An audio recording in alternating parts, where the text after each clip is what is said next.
It's time to tune in to Defending the Faith with Frank Harber. Hear the latest about religious liberty. A win for religious freedom in one of the remaining blockbuster cases facing the U.S. Supreme Court this term. A legal battle continues for the Little Sisters of the Poor for nearly a decade now.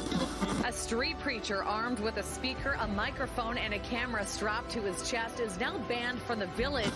Our founding fathers believed in the separation of church and state, but not for one fleeting moment did they believe in the separation of God and government. And powerful apologetics. Are you prepared to defend the faith? I'm convinced unless we trust in God, this nation is finished. We're facing a new kind of enemy. We're involved in a new kind of warfare, and we need the help of the Spirit of God. 3, 2, 1. Welcome to another episode of Defending the Faith. I am Frank Harber. I am your host. I am the President and Chief Legal Counsel for Defending the Faith Alliance, and I am a religious attorney. Our alliance defends the faith. We defend Christ. We defend churches. We defend Christians all across the country and help them maintain their ability to speak truth to the world. One of the big things that we do is that we help churches. And so we have a new thing called Church Shield that you might want to tell your church or pastor about, where we cover the 8 core documents of the church, things like articles of incorporation, bylaws, making sure that the proper language is in there so that your church can have religious freedom and religious autonomy, so that you don't have to compromise on your church's beliefs concerning things like marriage and weddings and other things that you would do at your church. It's very, very important. And so we cover all the documents and make sure that a church is provided for. Also, one of the things we do is we also provide free wills for people in these churches and give them the opportunity to leave a bequest to their church if they so incline. But the wills are free to any of our Alliance church members. If you're not a member of one of our Alliance churches and you want a free will, you can still get one with us, and you can join our Shield program. And we have several Shield members, and we would love for you to be a part of it and help us protect religious freedom across the country. You can find out more about that at defendingthefaith.law. So right now we're going to join our program in progress, and we pray that you will be blessed by what you hear next. Welcome to another episode of Defending the Faith. I am Frank Harber. I am the President and Chief Legal Counsel of Defending the Faith Alliance. And we defend the faith. We defend the faith in the legal arena and also in the theological arena. But the main thing that we do is we help churches through our Church Shield program. Churches, we protect them. We go to court for them. We do all kinds of things for them. And we try to be a great resource and edification to the church. Today, we have a very special program. And you can see we have a lot of people on the show today. And my wife, Becky, is here, and she's going to introduce our special guest. Well, we do have very special guests today. We have the one, the only, the dynamic duo, Sherman and Tammy Aten. Now, we go way back, way back. And they are our dear friends. But interestingly, we actually haven't seen each other in person in probably 20 plus years. So you say, well, how can you have dear friendship? Well, you have to understand the season that we had together way back. I mean, we did ministry together. We did life together. We laughed together. We cried together. We prayed together. And there was just a very special bond created between us, and an unbreakable bond. And anyway, so Frank used to do, citywide crusades and revivals, and they were the music ministries that came along with him. And once I had our boy-girl twins, I kind of stopped traveling with them, but I was still back on the home front answering the phone. Frank Harber Evangelistic Association, may I help you? And so anyway, we are delighted to have them in the studio today, and Frank's going to tell you a little bit more. Thank you for coming. Well, they're amazing. They can sing. They can play instruments. They have 2 kids, Brooke and Josh, Brookie the Cookie. I mean, we've been friends with them forever. But now in this part of their life, God is using them incredibly in marriage conferences around the world, international. So this is something that we're going to tell you more about. You can find this episode on our website at defendingthefaith.law, and you can find out more. They're actually going to be on the show more than once.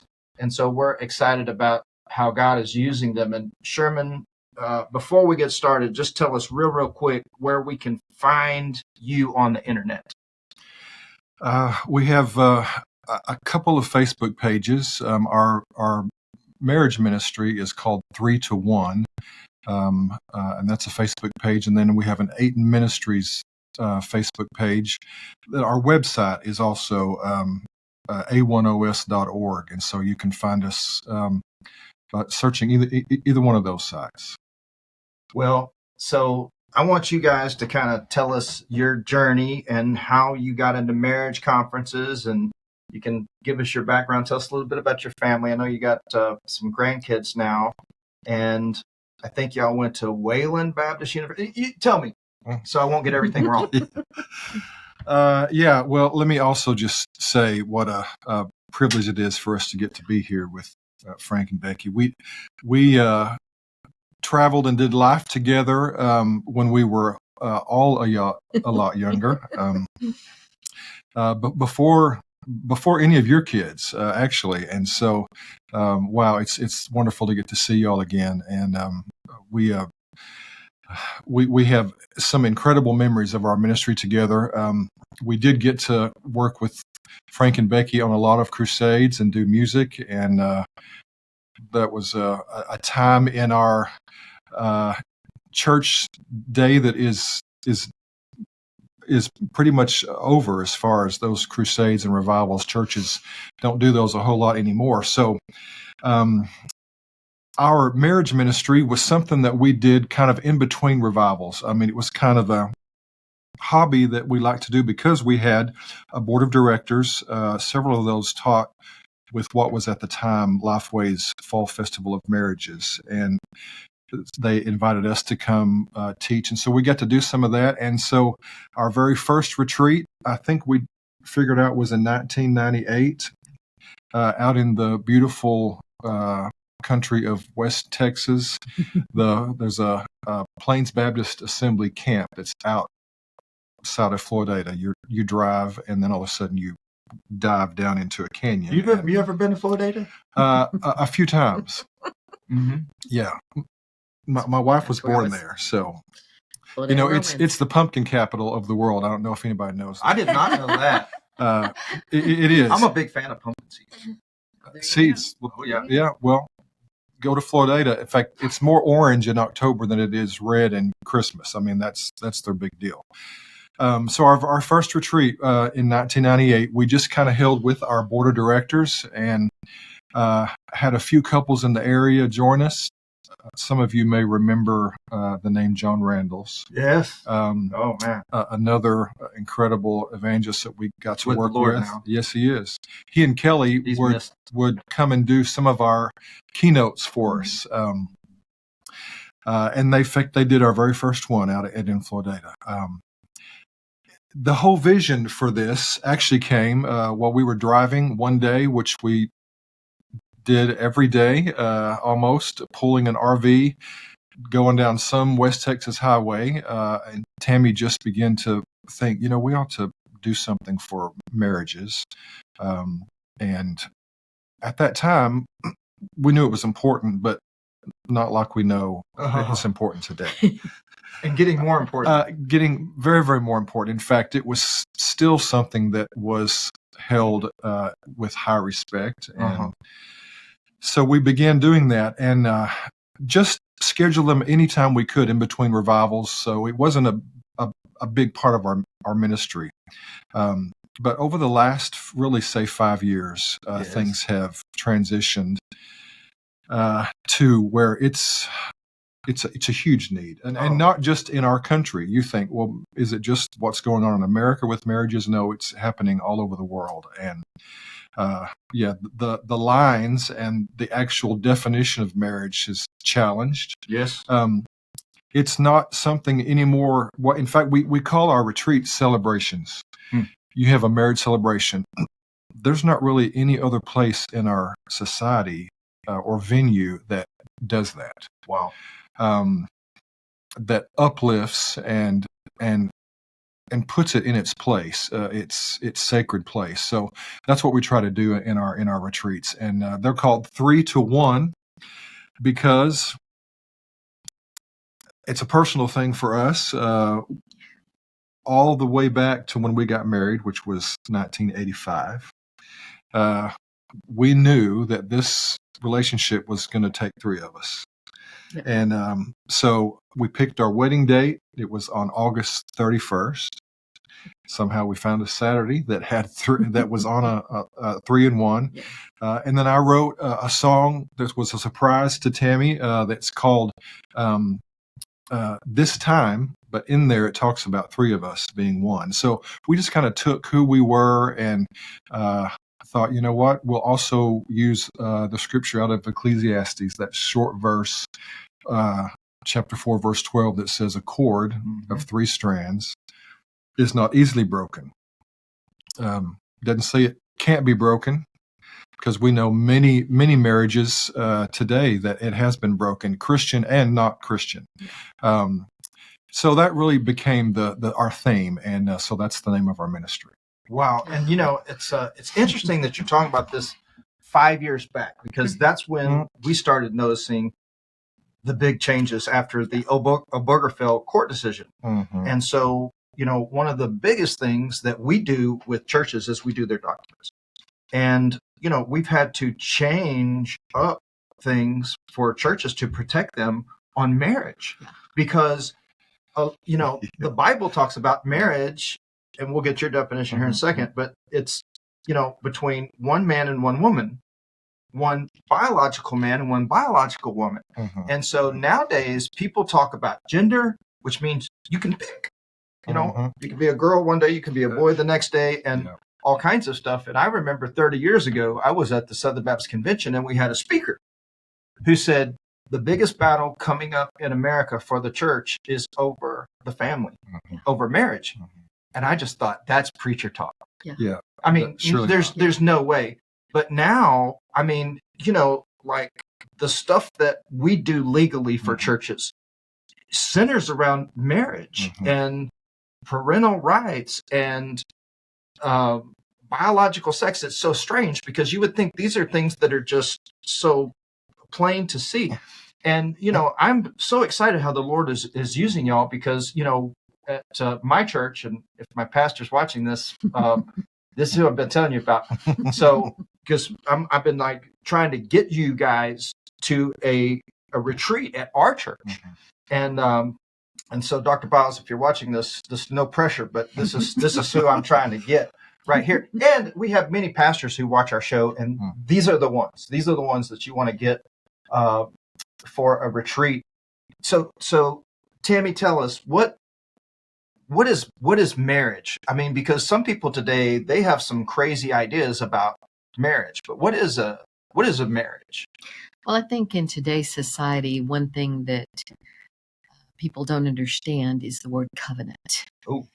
And when we go back in the Old Testament, especially where I'm reading right now in my daily quiet time, I have just been encouraged more and more about what God feels about a covenant. And a marriage is a covenant between a man and a woman that says, this is forever. This is for eternity. This is for all time. Don't get a way out. You work on it. You fix it. Doesn't mean you don't have problems. It doesn't mean it's perfect, but it means, I'm not leaving. I'm not leaving. And so to me, it's a covenant between a man and a woman before God. Sherman, this some, piggybacking on that. I mean, so what is a man? And what is a woman? Because we're just using these terms loosely. And today, what would you say if someone asked you? We have Supreme Court justices who don't know the answer to this question that I'm asking you. Putting you on the spot here. Yeah. Well, let me just tell you a story. A few years ago, when my first little biological grandchild, Presley, Josh's first, was born, that year for Christmas, we took them to see the ice sculptures at the Gaylord at Christmas time.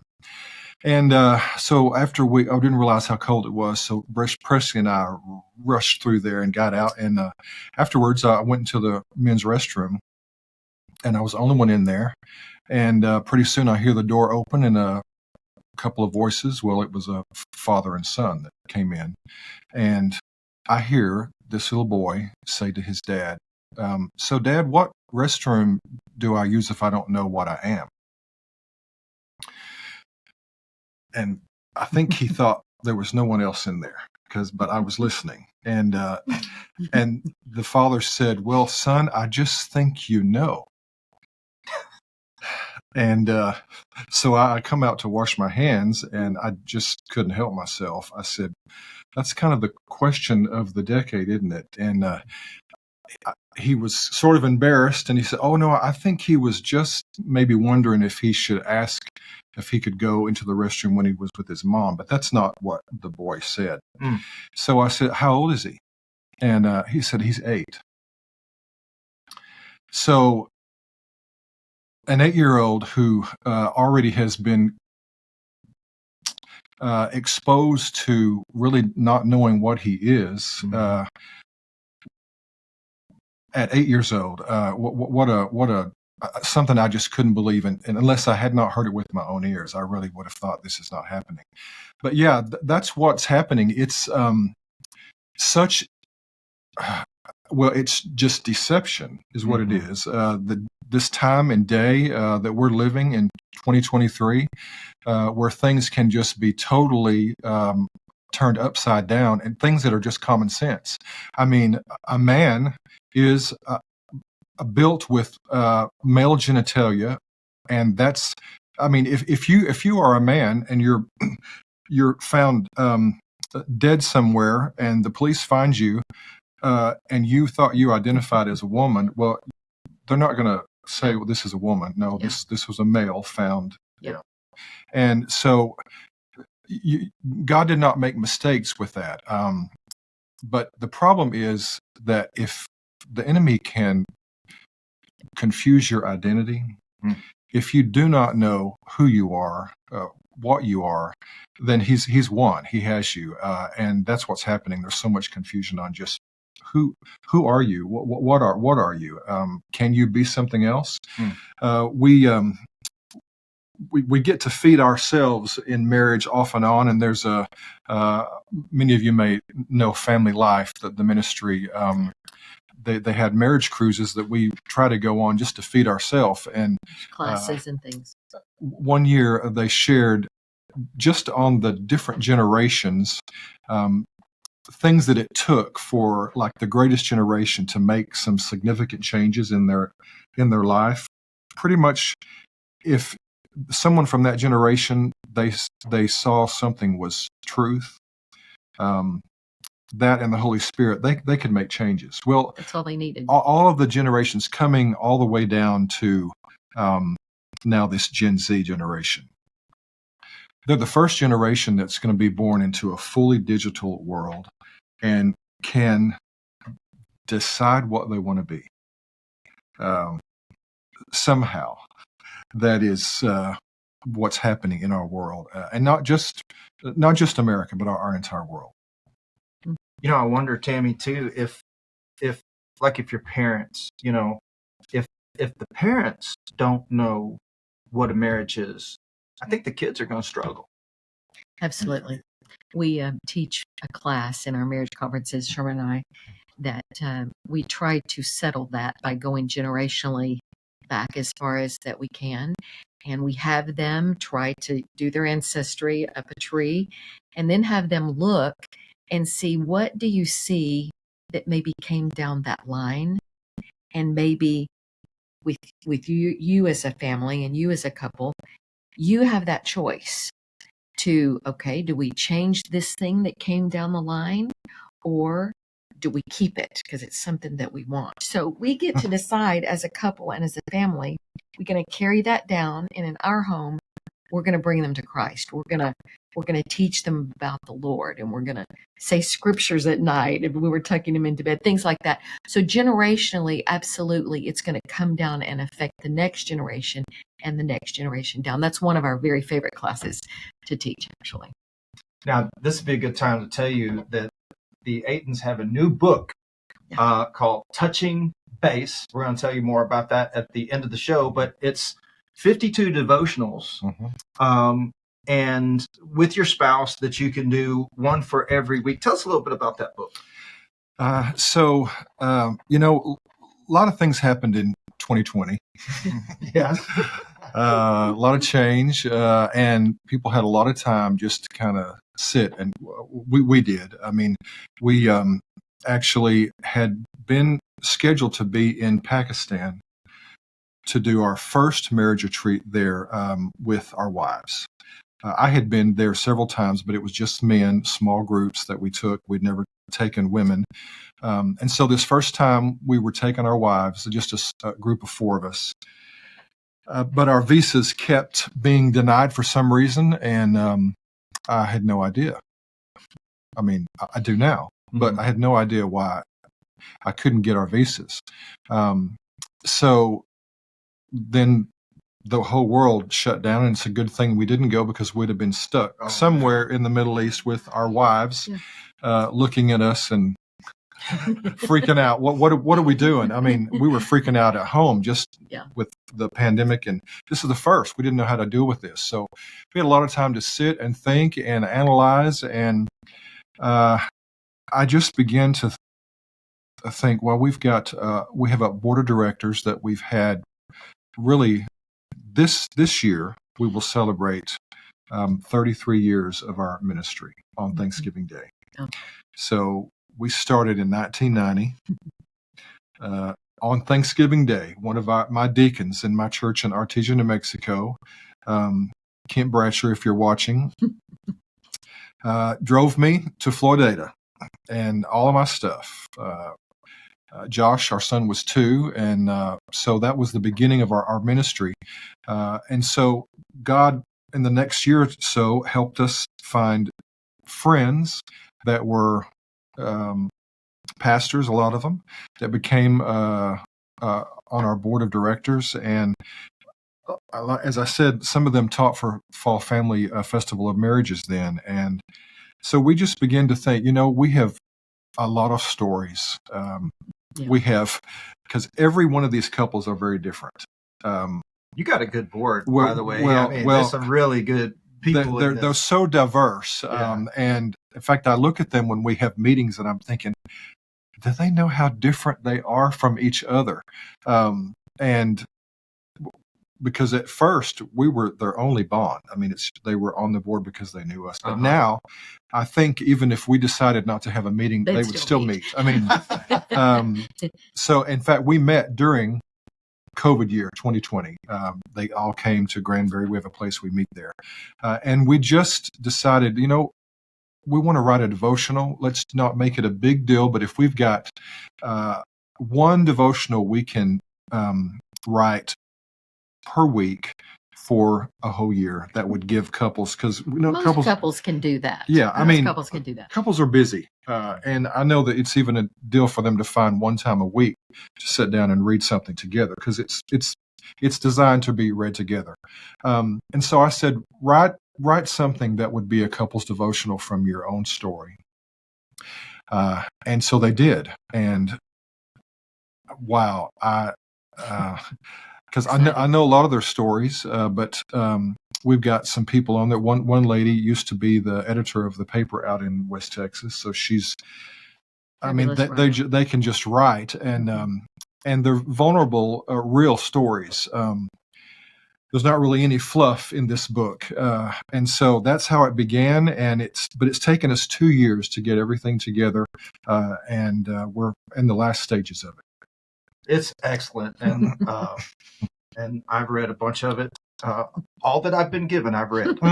So the full thing is coming out, and it's actually out by the time the show is airing. We're going to tell you in just a second where you can get that. So, Sherman, let's talk about your marriage conference. So, what would it look like for you to go somewhere? Do you usually have these at churches? Where do these happen?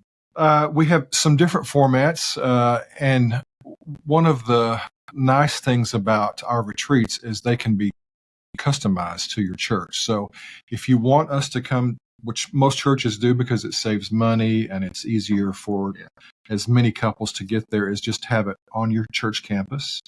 Some will choose to go to a hotel or a retreat center, and those are, we prefer those because you get them away from their surroundings. Them away. They don't go home that night. They're away, and it helps them to really focus. Cut themselves out of just their normal routine. So that's our preference. But more churches will want to do it on campus. Usually it's a Friday, sometimes through a Sunday morning. Friday night we like to have what's like a date night.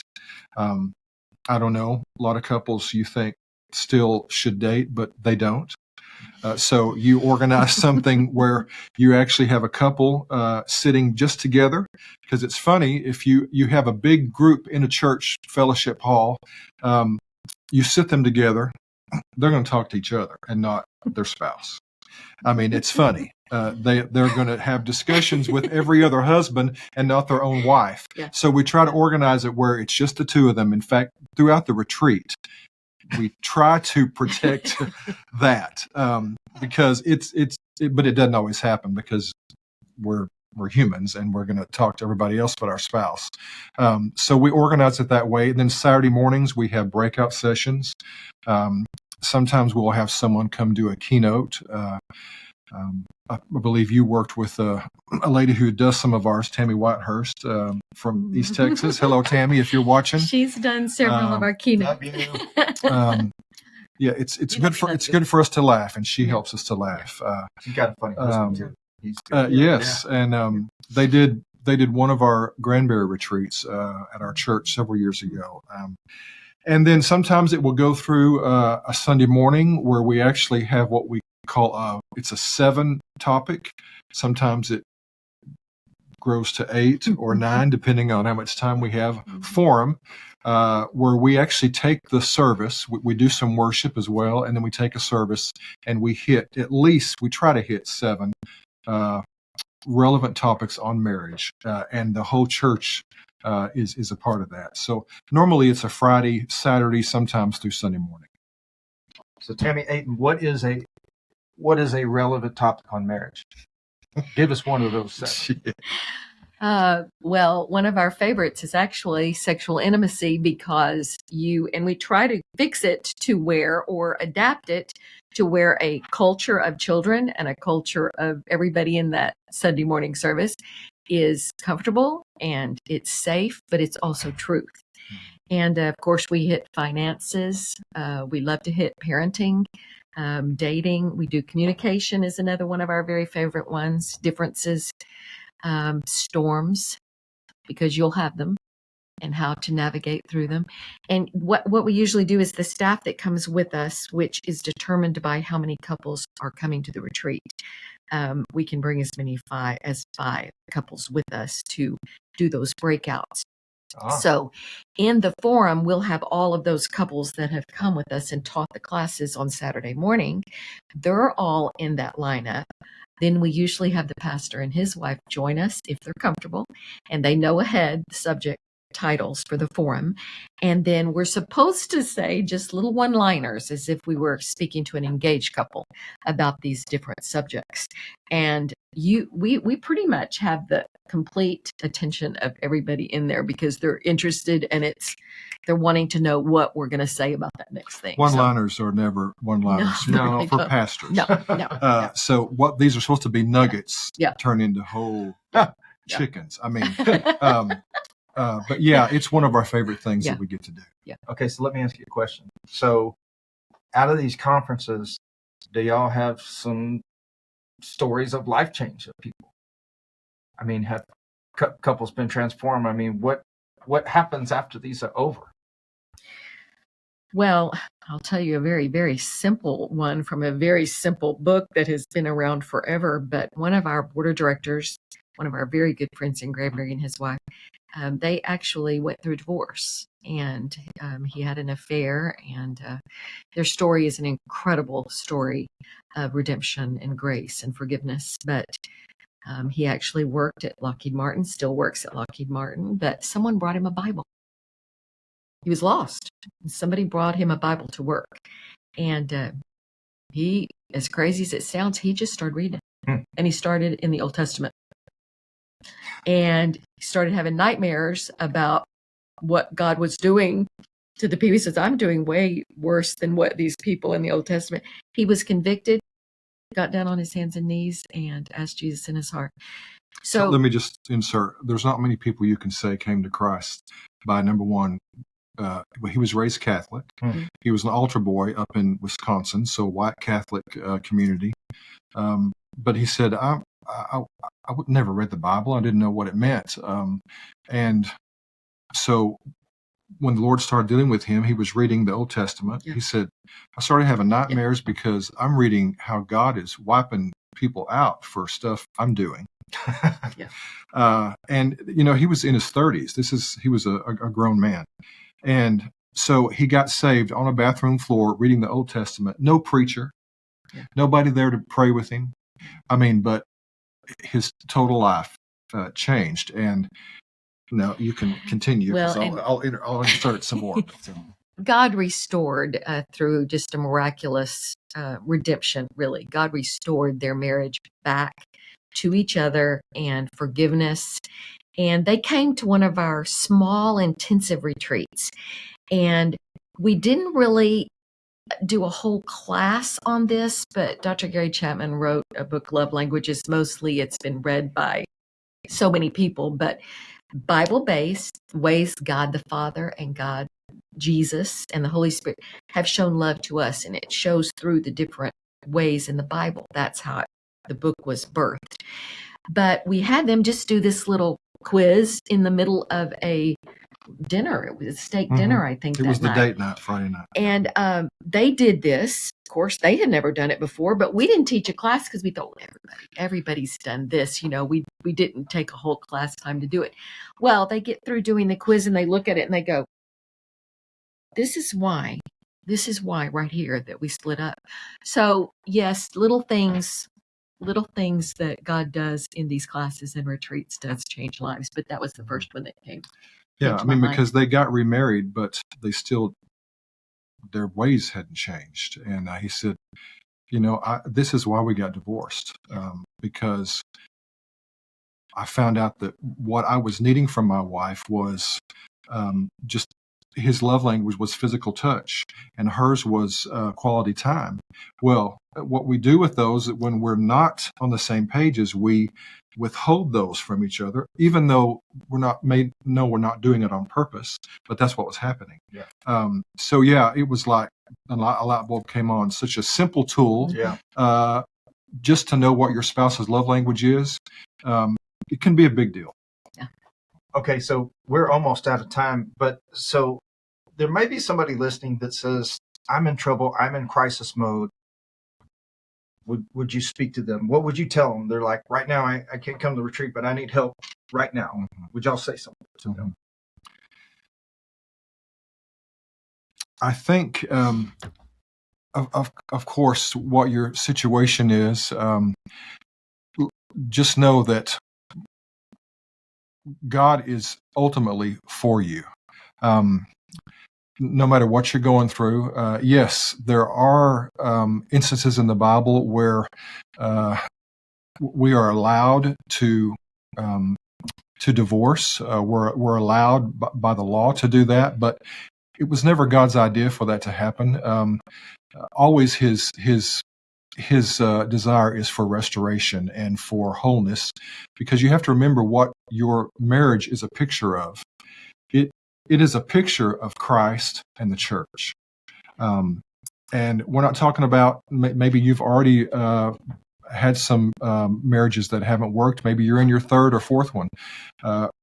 The concern is your marriage now, your present marriage. That's where you are, and that's what God wants to work in. So just know that there's hope. Hopefully you have surrounded yourself with friends that are, number one, pro-marriage, because a lot of times we get counsel from friends. Their natural response is to agree with you. Oh, well, you deserve better, or this or that. Make sure you've got the right kind of friends and counsel around you that helps you look at yourself as well, because it's always a two-way street. It may be heavy on one side, but it always is a two-way street. Reach out. Reach out. Yeah, and there's always going to be hope.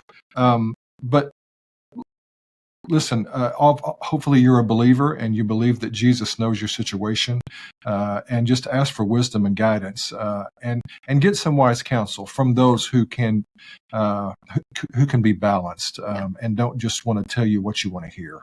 Yeah. That's excellent. So before we sign off, tell us where we can get a copy of this book and any other resources, and how we can book your ministry into our church.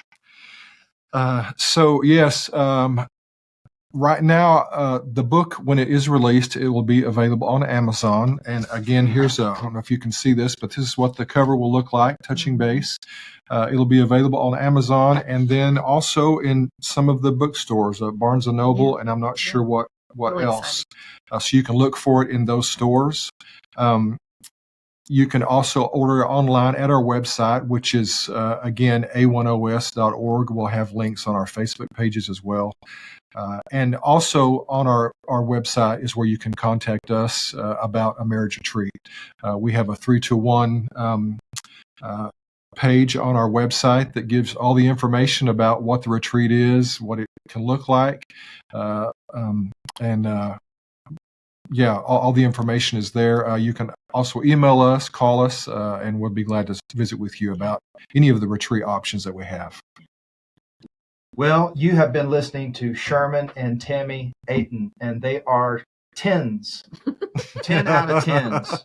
So, and they can help you. They can help your marriage be a 10 out of a 10. So be sure and follow them, find them online, tell your pastor about them, because they would be amazing to come to your area and to come to your church. We'll have another show coming up about what they're doing overseas. So there's another show coming out shortly after you see this one. Be sure and share this episode with someone you know, because it will help them very, very much, and may put somebody's marriage back together. So God bless you, and we will see you in the next episode of Defending the Faith. Well, God bless you, and thank you for tuning in to this wonderful episode of Defending the Faith. If you want to find out more about us, go to www.defendingthefaith.law. And there you can find resources about why Christianity is true, how to know God exists. You can find out about our SHIELD program and join us and become a partner with us. And one of the things that happens out of that is you could get a free will and leave a legacy.